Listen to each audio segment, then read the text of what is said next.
हाँ तो नमस्कार दोस्तों, मैं आपका फ्रेंड अजय एक बार फिर से आपका स्वागत है इस अंबेडकर एकता एजुकेशन मिशन के इस यूट्यूब चैनल पर। तो आप लोग स्वस्थ होंगे और खुशहाल होंगे, मैं इसकी कामना करता हूँ। दरअसल आज मैंने कमेंट देखे, कुछ एक बच्चों के बहुत अच्छे अच्छे कमेंट आए हुए थे, प्यार भरे कमेंट थे, उनका एक बार फिर से मैं तहे दिल से धन्यवाद करूंगा। तो अपने बात किसकी कर रहे थे? मुगल इतिहास की। किसकी? मुगल इतिहास की। अच्छा, मुगल इतिहास में अगर मैं बात करूं तो हमने कल की क्लास में क्या है कि हुमायूं के बारे में सारी बातें कंप्लीट कर ली थी। आज अपने क्या है कि शेरशाह सूरी के बारे में बात करने वाले हैं। उसका पूरा का पूरा जो शासनकाल है उसकी बात करेंगे। आज की क्लास में शेरशाह सूरी की बात करेंगे, कल की क्लास में अपने क्या अकबर के बारे में बात करेंगे। अच्छा, कुछ एक बात याद आ गई मेरे कि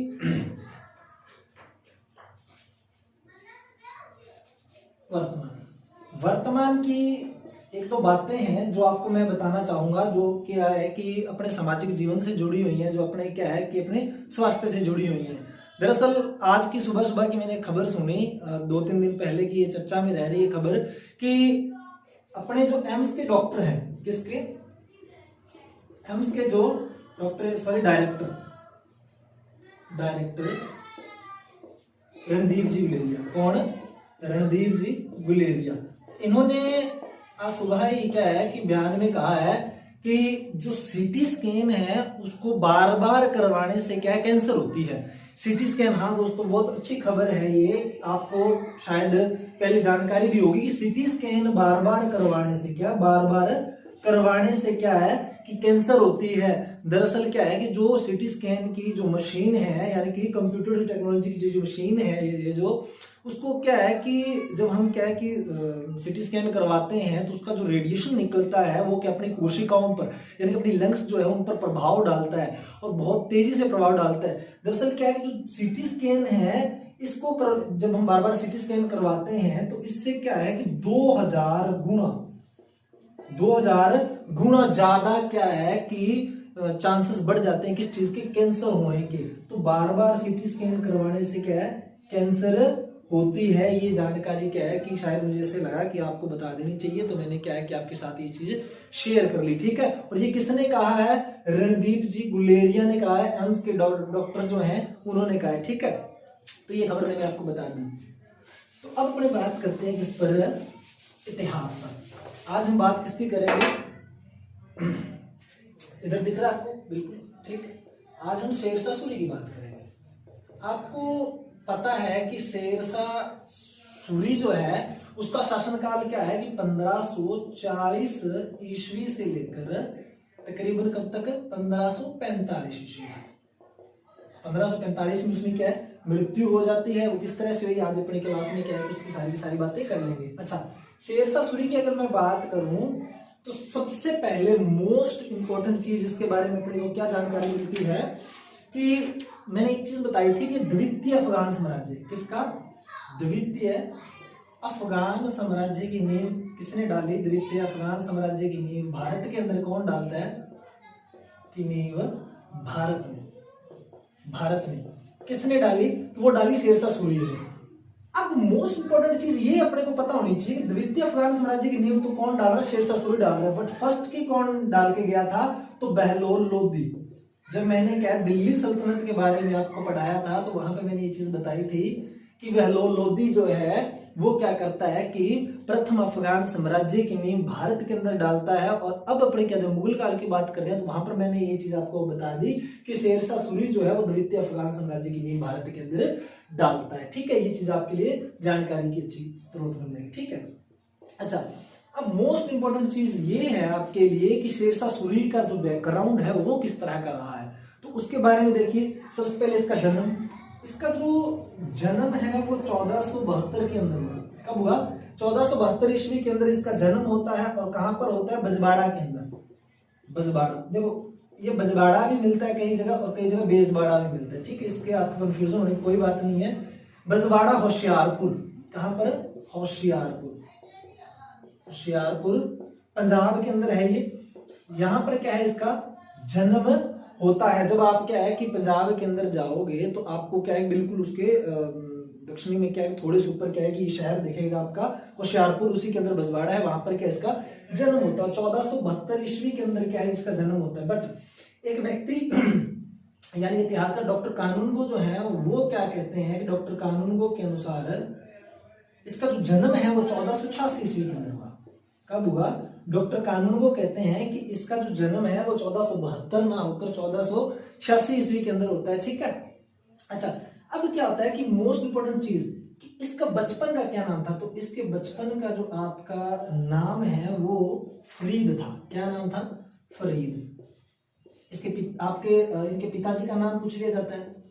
पिताजी, इनके पिताजी का नाम हसन खां सूरी था। क्या नाम था? हसन खां सूरी। और दादाजी पूछ लिया जाता है। दादाजी का क्या नाम था? तो दादाजी का नाम था इब्राहिम। क्या नाम था? इब्राहिम। घोड़ों के व्यापारी थे। क्या थे? घोड़ों के व्यापारी। देखो शेरशाह सूरी एक, मैं अगर आपको बताऊं तो बहुत एक अच्छा व्यक्ति था। हालांकि शासन को क्या है कि ज्यादा लंबे टाइम तक ये नहीं चला पाया, पर इसने जो भागदौड़ की है और इसने अपना शासन जिस तरह से चलाया, मैं अभी थोड़ी देर बाद में आपको कुछ चीजें बताऊंगा इसके बारे में। इसने जो अपना शासन चलाया बहुत ही बेटर है, कहने का मतलब बहुत अच्छा शासन था इसका। इसके शासनकाल में क्या है कि जनता खुश थी। किस तरह से खुश थी, एक बार अपने बात करते हैं इसके बैकग्राउंड पर। अच्छा, इब्राहिम इसके दादाजी का नाम था, घोड़ों का व्यापारी था। हसन खां सूरी की अगर मैं बात करूं तो हसन खां सूरी जो था वो बिहार में रहता था। कहां पे रहता था? बिहार में रहता था। और फरीद क्या है कि यहां से भाग जाता है। फरीद क्या करता है कि यहां से भाग जाता है, और फरीद यहां से भागकर कहां पे चला जाता है? उत्तर प्रदेश में जौनपुर है क्षेत्र, आपने सुना होगा। उत्तर प्रदेश में चला जाता है। उत्तर प्रदेश में कहां पर? यहां से भागकर कहां गया? जौनपुर यूपी में चला जाता है। कौन? फरीद। कहां से भागकर? बिहार से भागकर। ठीक है। और अगर मैं वहां पर उसकी बात करूं तो अपने सबसे पहले यही चीज की बात कर लेते हैं कि किस तरह से क्या है कि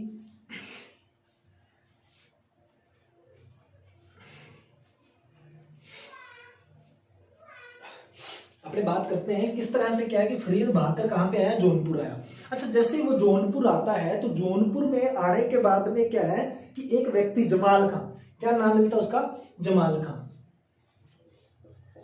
खां यहाँ का सूबेदार होता है। कहाँ का सूबेदार था? जमाल खां सूबेदार था। कहाँ? जौनपुर का। अच्छा, जौनपुर का जो सूबेदार था जमाल खां, उसने क्या हुआ, थोड़ा सा जुकाम है तो थोड़ी प्रॉब्लम आ रही। ठीक है। अच्छा, जो जौनपुर का जो सूबेदार था जमाल खां, उसने क्या किया कि इसके पिता, किसके पिता? फरीद के पिता और फरीद के बीच में क्या है? समझौता करवाया। क्या करवाया? समझौता करवाया। अच्छा, इस तरह से तो कोई समझौता नहीं करवाता, इसको कोई अच्छी बात लगी होगी इसके अंदर, फरीद के अंदर, तभी इसने समझौता करवाया है। दरअसल होता क्या है कि जैसे ये जौनपुर में आता है तो यहाँ पर आने के बाद में क्या है कि अरबी फारसी का एकदम से अच्छा ज्ञाता बन जाता है। अरबी फारसी का ये क्या है? अच्छा क्या बन जाता है? ज्ञाता बन जाता है। कौन? फरीद। और इसी चीज को देखकर क्या है कि जमाल का खुश हो जाता है और कहता है कि एक अच्छा बच्चा है ये, और इसी को देखकर क्या है कि ये अपने पिता के बीच में और उसके बीच में क्या है? समझौता हो जाता है। ठीक है, आगे बात करते हैं। दरअसल थोड़ा सा जुकाम की प्रॉब्लम आ रही थी, तबीयत थोड़ी सी डाउन थी, तो उसकी वजह से क्या है कि थोड़ा सा अच्छा, अब अपने बात करते हैं कि अब होता क्या है कि जैसे ही जो शेरशाह सूरी है वो थोड़ा सा होश संभालता है तो पीछे से क्या हो जाता है कि इसके पिता की मृत्यु हो जाती है। शेरशाह के पिताजी की क्या है? हसन खां सूरी की क्या हो जाती है कि क्या हुई? मृत्यु हो जाती है। कब होती है? 1520 ईस्वी के अंदर क्या है कि इसके पिताजी की मृत्यु हो जाती है 1520 ईस्वी के अंदर। ठीक है, 1520 में क्या हुई? इसके पिताजी की मृत्यु, और मृत्यु होने के बाद में क्या है कि यहाँ से स्टोरी क्या है कि थोड़ी सी कन्वेंस होती है। स्टोरी क्या कन्वेंस होती है कि अब ये कहां पे आ गया? बिहार के अंदर। अब बिहार में क्या होता है कि बिहार का शासक होता है बहार खां लोहानी। कौन? बहार खां लोहानी। ये जो बहार खां लोहानी है ये कहां का शासक है? बिहार का। ठीक है, बिहार का शासक है। मैं थोड़ा सा लिख देता हूं। बिहार का शासक, ठीक है। बिहार का शासक है बहार खान लोहानी, और ये क्या करता है कि शेर खां की उपाधि देता है, शेर खां की उपाधि देता है। किसको उपाधि देता है? फरीद को उपाधि देता है, ठीक है। किसको दी? फरीद को, ठीक है। क्यों देता है?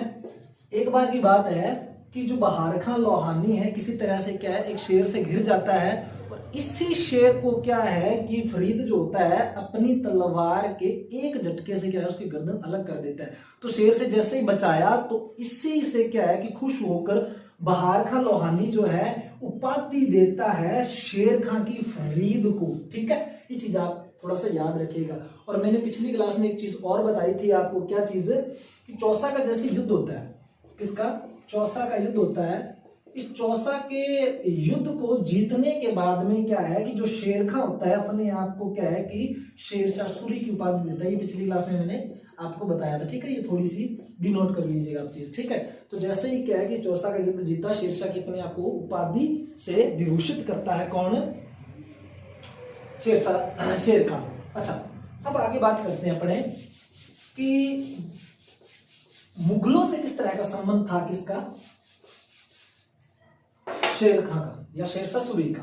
अच्छा, अगर मैं बात करूं तो चंदेरी का युद्ध आपने सुना होगा, मैंने बताया था मेदिनी राय के खिलाफ चंदेरी का युद्ध हुआ था, बाबर ने जो युद्ध लड़ा था, ठीक है। उस चंदेरी का जो युद्ध था उसमें क्या है कि बाबर की ओर से, किसकी ओर से? बाबर की ओर से शेरशाह सूरी जो है वो क्या है भाग लेता है। यानी कि शेरशाह सूरी क्या है किसकी तरफ से लड़ा था, जिसमें क्या है मुगलों की जीत होती है, मेदिनी राय जो होता है वो हार जाता है। चंदेरी का जो मैदान है ये मध्य प्रदेश में, ये चीज याद रखना, ठीक है, मध्य प्रदेश में है। अच्छा, इस युद्ध में क्या हुआ, शेरशाह सूरी क्या है जीत जाता है, यानी कि बाबर की सेना की जो जीत होती है। और इससे क्या है कि देखकर, इस चीज को देखकर क्या है कि बाबर थोड़ा सा भयभीत हो जाता है। और एक चीज आपको याद होगी कि जब मैंने क्या है हुमायूं के बारे में जो सारी बातें बताई थी, तो मैंने जब बाबर की मृत्यु होती है तब एक बात तो कही थी बाबर ने हुमायूं को कि इस किससे? शेरशाह सूरी से, इस अफगान चालाक लोमड़ी से क्या है बच के रहना, बाकी दुनिया तुझे कुछ नहीं कहेगी। ये जो शेरशाह सूरी जो है ये तुझे कहीं ना कहीं नुकसान पहुंचा सकता है, ठीक है। तो इसी चीज को क्या है कि ध्यान में रखा था किसने? शेरशाह सूरी ने, कि हाँ कि एक दिन ना एक दिन क्या है मुझे फिर से शासन मिलेगा। और हुमायूं इस बात को कभी भी जान नहीं पाया, उसने ध्यान नहीं दिया शेरशाह सूरी पे, क्योंकि वो बहुत ज्यादा नशा करता था। तो इस चीज का फायदा उठा के क्या है कि ये शासन कहां पर, ये 1545 तक 1540 के बीच में जो शासन है 5 साल का, ये उसकी लापरवाही की वजह से है, हुमायूं की लापरवाही से, ठीक है।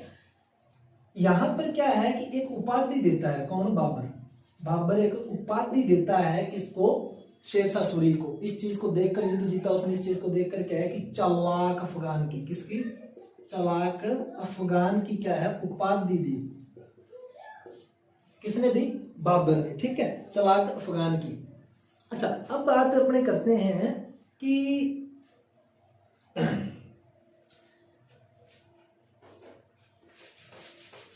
अब अपने बात करते हैं कि किस तरह से जो इसका जो शासन रहा, किसका? शेरशाह सूरी का, उसमें इसने क्या क्या चीजें की। सबसे पहले तो जो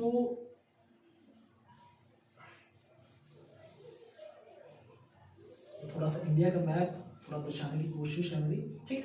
अच्छा, आपने यहां से सिंधु नदी गुजरती है देखी होगी, और यहां से क्या झेलम गुजरती है। यहां से कौन सी? सिंधु नदी, और ये कौन सी नदी है? झेलम, यहाँ पर, ठीक है। इन दोनों के बीच में क्या है एक जाति निवास करती थी जिसका क्या नाम था? गक्खड़ जाति। सबसे पहले अगर मैं बात करूं तो जैसे इसका शासनकाल क्या सुचारू रूप से ढंग से चलता है, किसका? शेरशाह सूरी का। तो ये शासक बनने के बाद में सबसे पहले क्या है कि इस गक्खड़ जाति को पराजित करता है। किसको? इस गक्खड़ जाति को पराजित करता है, जो कहां पर निवास करती थी? जो उत्तर भारत का एरिया है सिंधु नदी और झेलम नदी का, उसके बीच में ये जाति निवास करती थी। सबसे पहले क्या इसी को इसने पराजित किया, किसने? शेरशाह सूरी ने। और ये इसका क्या है कि प्रथम अभियान माना जाता है, ठीक है। अच्छा, इसके बाद में क्या है कि इसके यहाँ क्या है कि एक व्यक्ति जिसका नाम आपने सुना हो, टोडरमल। टोडरमल क्या है कि इसके यहाँ काम करता था, किसके यहाँ? शेरशाह सूरी के यहाँ। इस टोडरमल की सहायता से ही, मोस्ट इंपॉर्टेंट ये चीज याद रखना कि इस टोडरमल की सहायता से ही क्या है कि जो बिहार का रोहतासगढ़ का जो किला है, बिहार का जो रोहतासगढ़ का जो किला है, उसका निर्माण कार्य या फिर उसको किसने बनवाया, किसकी सहायता से बनवाया, तो वो टोडरमल की सहायता से। किसकी सहायता से? इसकी हेल्प ली गई थी किसके द्वारा? शेरशाह सूरी के द्वारा। तभी क्या है, बिहार का जो रोहतासगढ़ का किला है वो इसने बनवाया था। अगर आपको इस चीज के बारे में जानकारी हो तो कमेंट में आप लिख सकते हो, ठीक है। अच्छा, अब अगर बात की जाए, सबसे बड़ी बात है कि इसकी सहायता से क्या है कि ये किला जरूर बनवाया था, बट इसकी हेल्प से क्या है, किसानों के हितैषी बहुत कार्य करवाए थे। किसानों के हितैषी में आपको बता रहा था ना कि एक अच्छा शासक था ये, कौन? शेरशाह सूरी। टोडरमल की सहायता से किसानों के हितैषी बहुत सारे कार्य करवाए। किस तरह से कार्य करवाए, अगर मैं आपको सबसे पहले बताऊं तो इसके टाइम क्या है, किसके टाइम मैं बता रहा हूं थोड़ा सा, शेरशाह सूरी के टाइम। शेरशाह सूरी के टाइम क्या है कि कोई भी व्यक्ति, यानी कि गांव में कभी चोरी नहीं होती थी। गांव में कभी भी क्या नहीं होती थी? चोरी नहीं होती। इसके टाइम क्या है, गांव में चोरी नहीं होती थी। अच्छा, गांव में चोरी नहीं होती थी, अगर हो जाती थी तो उसका जो अपराध है वो किस पर लगाया जाता था? तो गांव का जो मुखिया था उस पर लगाया जाता। गांव का कौन? गांव का मुखिया। और गांव का मुखिया, मोस्ट इंपोर्टेंट आप ये चीज याद रखना कि गांव का मुखिया क्या कहलाता था? तो खुतिया मुकद्दम। क्या कहलाता था? गर्मी बहुत ज्यादा है अभी, इसी वजह से क्या बार बार पसीना आ रहा है, उसको पहुंचने में थोड़ी सी दिक्कत हो रही है। अच्छा, खुतिया मुकद्दम क्या कहलाता था? गांव का मुखिया। गांव का मुखिया खुतिया मुकद्दम कहलाता था। और शेरशाह सूरी क्या करता था, अगर कभी गांव में चोरी हो भी जाती है तो इस चीज का अपराध किस पर जाता था? खुतिया मुकद्दम पर जाता था, और उसका जो मुआवजा है वो भी इसी को देना पड़ता था, ठीक है। तो इस तरह की व्यवस्था थी किसके टाइम? शेरशाह सूरी के टाइम। और एक मोस्ट इंपोर्टेंट एक और याद रखना, नोट लगा के लिख लेना आप इस चीज को, कि शेरशाह सूरी के टाइम क्या है कि लोग घरों में ताला नहीं लगाते थे। लोग घरों में ताला नहीं लगाते थे, ठीक है। अच्छा, नॉर्मली अगर आप एक चीज बताओ मुझे कि लोग घरों में ताला नहीं लगाते थे। अच्छा, लोग घरों में ताला ना लगाना और इसके बीच में मतलब क्या क्या बातें अपने को समझ आ रही होगी। देखो, लोग घरों में ताला नहीं लगाते थे, क्यों नहीं लगाते थे? क्योंकि समृद्ध थे, लोगों को क्या है कि पूरी तरह से क्या है कि हेल्प मिल रही थी किसकी तरफ से? शेरशाह सूरी की तरफ से। और शेरशाह सूरी क्या है कि फुल क्या है कि हेल्प कर रहा था, और हेल्प की वजह से लोगों के पास धन बहुत था, और हर घर में धन था, इसलिए क्या किसी को चोरी करने की जरूरत पड़ती ही नहीं थी। तो लोग क्या है कि अपने घरों में खुला पे खुला छोड़ देते थे, ठीक है, वैसे वैसे धन।